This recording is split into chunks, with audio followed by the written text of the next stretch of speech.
que devemos utilizar o método historicista de interpretação.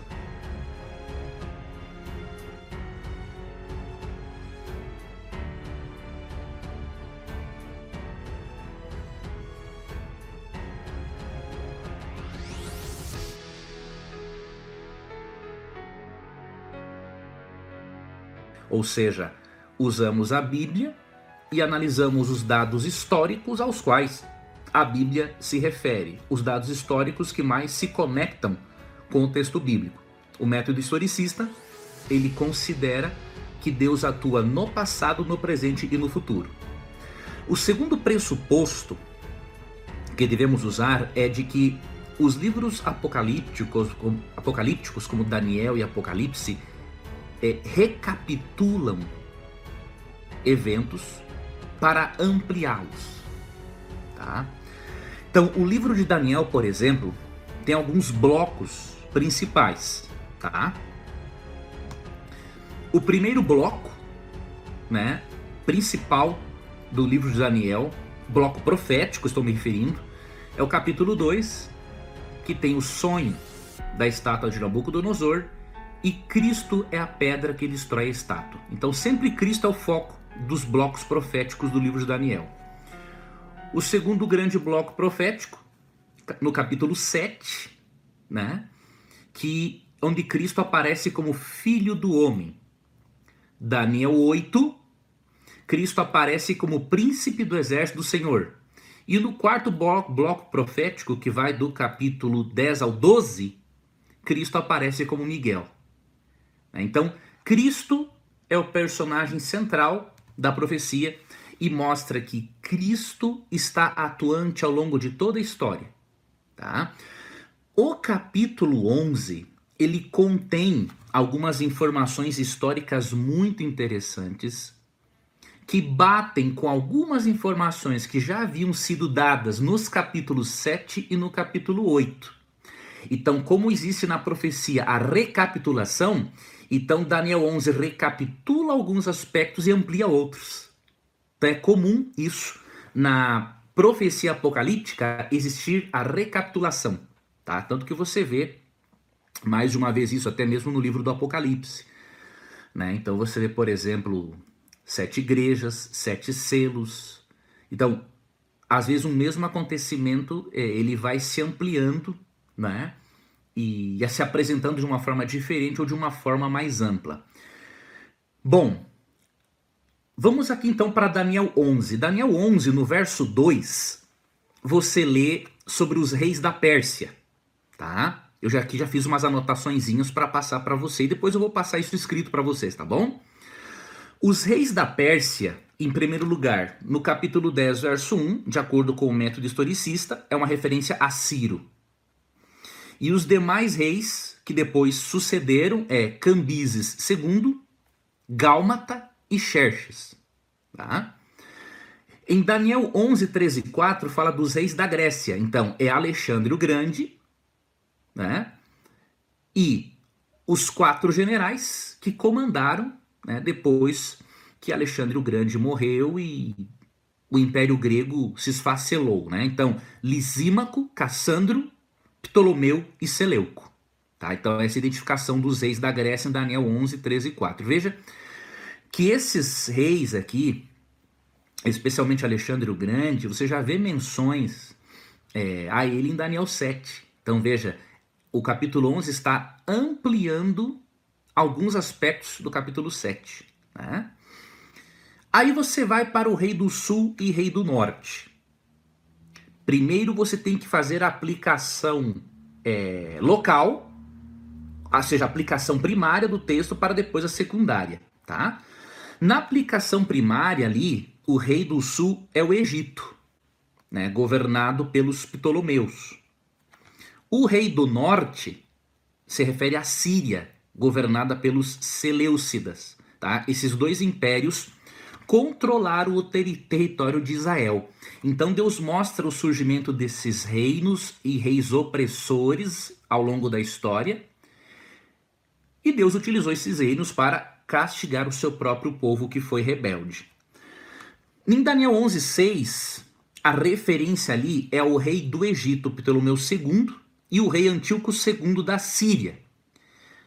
Porque de acordo ali com os dados do verso 6, eles tentaram estabelecer paz através de um casamento, né? Antíoco II deveria casar-se com Berenice, filha de Ptolomeu. Tá? Então essa informação histórica que se encaixa com o verso 6. Depois, em Daniel 11:16, nós percebemos Roma, na pessoa de Júlio César, tá? E depois Pompeu, o imperador Pompeu, que também é romano, tomou Judá em 63 a.C. Então você vê no capítulo 11 uma descrição histórica de impérios pagãos oprimindo o povo de Deus, tá? E aí em Daniel 11:21, você vê a menção ao homem vil. Aqui, a partir desse verso, o homem vil é uma referência tanto a Roma imperial, porque oprimiu o povo de Deus ao longo da história por mais tempo que os demais reinos, quanto Roma papal, porque Roma papal surgiu a partir de Roma imperial. Tá bom? Então, esses são alguns dados que eu posso agora adiantar, tá, para você. Você vê que são bastante dados históricos, né? São nomes, inclusive, nomes bem difíceis, tá? Mas o detalhe é o seguinte, que de Daniel 10 a 12 é um registro da mesma visão, tendo Miguel como centro, que é Cristo. Então você percebe que apesar desses reinos opressores oprimirem o povo de Deus, Cristo tem a história nas suas mãos. Ele é o personagem central da história do seu povo, da igreja. E para nós interpretarmos corretamente Daniel 11, temos que recorrer ao método historicista e considerarmos, não é, que ele faz parte de um bloco profético que vai do capítulo 10 até o capítulo 12, tá bom? Então, a princípio era isso que eu teria para passar para você. E esse homem vil do verso 21, que se refere tanto a Roma imperial como papal, né, tem a ver com o chifre pequeno de Daniel 7:25. Por quê? Porque lá diz que Daniel, o príncipe, né, o chifre pequeno, mudaria os tempos, a lei, oprimiria o povo do Altíssimo. Daniel 8:11 fala que esse chifre cresceu até o santuário, ou seja, o papado estabeleceu um sistema sacerdotal paralelo ao sistema de Cristo, por meio da missa, confissão auricular, ok? Eucaristia. Então você entende que coisa interessante, o capítulo 11, que está dentro de um bloco do capítulo 10 ao 12, ele é uma recapitulação de outros blocos proféticos de Daniel para destacar que Cristo é o centro da profecia e para mostrar que apesar de o povo de Deus ser oprimido ao longo da história, Cristo tem a história nas suas mãos. E um dia o reino de Cristo, simbolizado pela pedra de Daniel capítulo 2, vai destruir todos os reinos e só o reino de Cristo será aquele que vai dominar. Ok? E aí nós vamos para o capítulo 12, tem uma referência muito bonita à doutrina da ressurreição, né? No verso 2 é dito que depois do final desses reinos, Jesus Cristo voltará, sairá do seu santuário celestial e aí voltará para ressuscitar os mortos, né? Aqueles que dormem o sono da morte. Então, em resumo, era isso, William, que eu poderia apresentar para você sobre Daniel 11.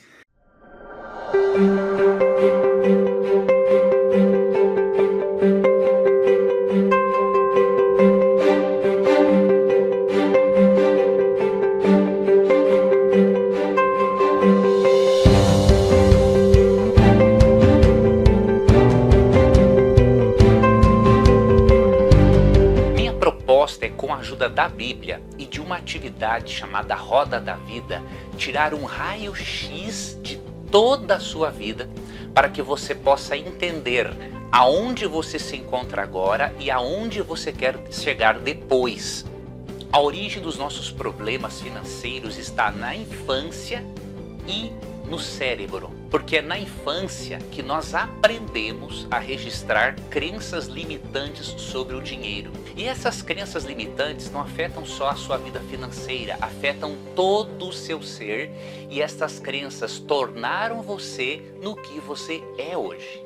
Você gostaria de aprender com a Bíblia, a psicologia e a neurociência como trabalhar sua mente para que primeiro ela se torne próspera? Gostaria de aprender como se planejar para ter sua casa própria e ter diversas orientações bíblicas e de profissionais para quitar suas dívidas? Você precisa trabalhar mais ou pensar melhor para conquistar aquilo que você deseja?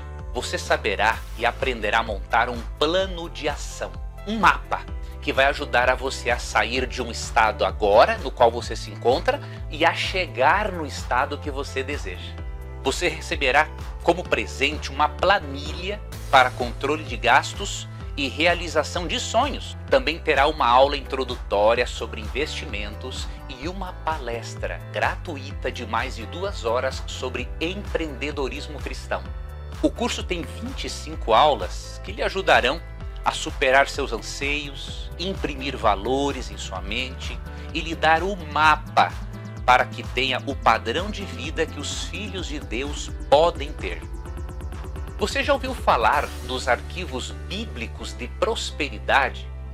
Pois eu vou lhe ensinar todos eles e ajudá-lo a imprimir esses arquivos na sua mente. Vou lhe ensinar a usar a sua mente inconsciente para obter prosperidade. Você deve encarar esse curso como a oportunidade de prosperar em sua vida financeira com uma abordagem que praticamente ninguém faz: mesclar princípios bíblicos com ensinamentos de profissionais da área de finanças.